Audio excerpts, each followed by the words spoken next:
Eccellenza, distinti mistednin, sinjuri. Huwa ta' pjaċir għalija nilqakom għal din l-esebizzjoni tal-arti il-25 waħda mis-sensiela tal-BOV Retrospective Art Exhibitions. Din is-sena qegħdin nonoraw il-karriera tal-artist kontemporanju li żgur m'għandu bżonn tal-ebda introduzzjoni Anthony Calleja. Il-Bank jemmen bisħiħ li l-arti għandha rowl integrali x'tilab fl-iżvilupp tal-individwu, mhux biss għall-valur intrinsiku tagħha, imma wkoll għall-impatt pożittiv li tħalli fuq l-edukazzjoni olistika. Sa mill-ewwel esebuzzjoni li saret ġewwa ċ-ċentru tal-Jaferrov ta' Sliema, aħna fittixna li nagħtu rikonoxximent lill-artisti rinomati li jagħmlu isem mhux biss għalihom infushom iżda wkoll għal pajjiżhom. Min huwa Anthony Calleja? Jekk tħarsu ħarsa madwarkom, taraw firxa ta' pitturi u skulturi li jmorru lura sa mill-ewwel esebizzjoni tiegħu għal xogħlijiet li qed jesebihom hawn illum għall-ewwel darba li nħadmu din is-sena stess. Calleja għandu mod personali ħafna ta' kif jesprimi lilu nnifsu. Huwa rnexxielu jagħti żvok għall-emozzjonijiet u ħsibijiet kemm fuq it-tila kif ukoll fuq il-ġebra permezz tal-iskulturi u d-distakk bejn is-żewġ disċiplini kultant jispiċċa fix-xejn. Il-forma umana ta' spiss tkun protagonista fix-xogħlijiet tiegħu.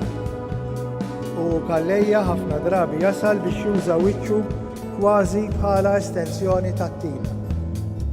Għalhekk huwa ta' pjaċir kbir għalija f'isem il-Bank nilqa' din l-esebizzjoni fil-BOV Center.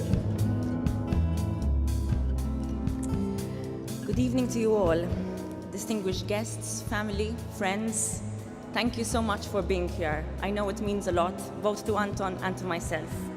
Much like his paintings and artworks, which have always been clad with abundant symbolism, Anton's life classes and his vast teaching experience are a symbol.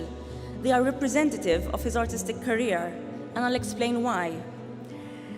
Funnily enough, when I started working on this retrospective in March, Anton had told me that he had retired from teaching. You smile.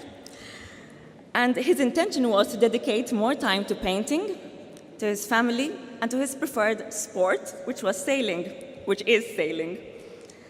Just a few weeks ago, however, during a meeting held over here, he came to tell us that he's going back to teaching, that he's taking on a few more classes yet again.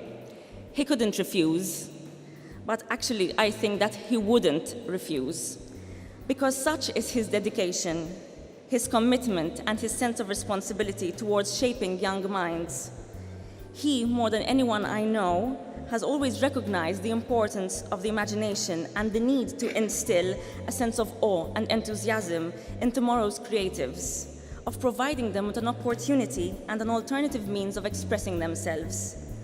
He was initially introduced to the arts via his uncle, the late sculptor Anton Ajus, with whom Calleja, at the very young age of 9, started working.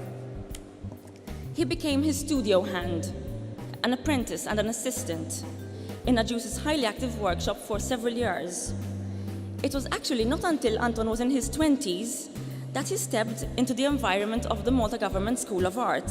And then it was not as incoming student, but rather as assistant to Chevalier Apap. Thus, although he was exposed to an artistic environment at a very young age, the path that Calleja chose, or rather that handed to him, was incredibly curvilinear, one that first saw him become a craftsman and a sculptor, and then finally a painter.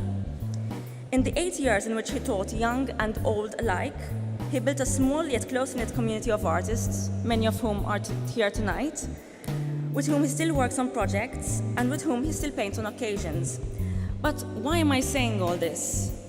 Ultimately, Anton's work is being featured in this retrospective not only because he has been highly prolific or accomplished, but precisely because of his role and contribution towards the development of art in Malta.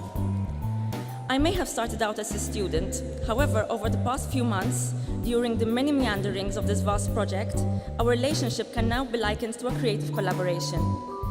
Although at times I also felt I was fulfilling the role of a confidant, privy of information, as I delved into and explored the many facets of his life and career, as I listened to joyous and heartbreaking happenings and circumstances of his life, which have guided and informed his work. Thank you, Anton, for trusting me and giving me this opportunity. And thank you all for being here to share this with us.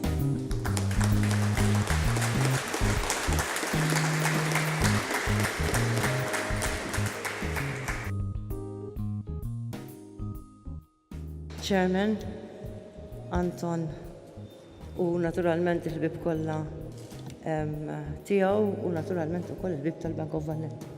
Mhux veru, jiena rrid nibda billi nifraħ lill-Bank of Valletta ta' dan is-sens ta' corporate social responsibility propju f'inizjattivi anke bħal daw, ġifieri il-CSR tal-Bank of Valletta huwa magħruf sew bħala CSR mill-aktar qawwi, imma anke mill-aspett issa mhux biss filantropiku, imma anke mill-aspett ta' kif inkomplu nagħtu viżibilità lill-arti u l-kultura Maltija u lill-artisti bravi tagħna. Illum Anton Kallejja. Bla dubju ta' xejn dal-ġmiel ta' opri ta' arti tiegħek Anton inistu sens ta' almenu il-messaġġ li joħroġ għalija minnhom huwa sens ta' spiritu qawwi u hemm ruħ li kull waħda għandha messaġġ partikolari. U allura rrid nifraħlek, naturalment mhux għax għandek bżonn introduzzjoni jew it-tifqir tiegħi, imma bla dubju għax għandi din l-opportunità biex ngħidlek grazzi ta' dal-kontribut qawwi li inti tajt lill-arti Maltija ta' dan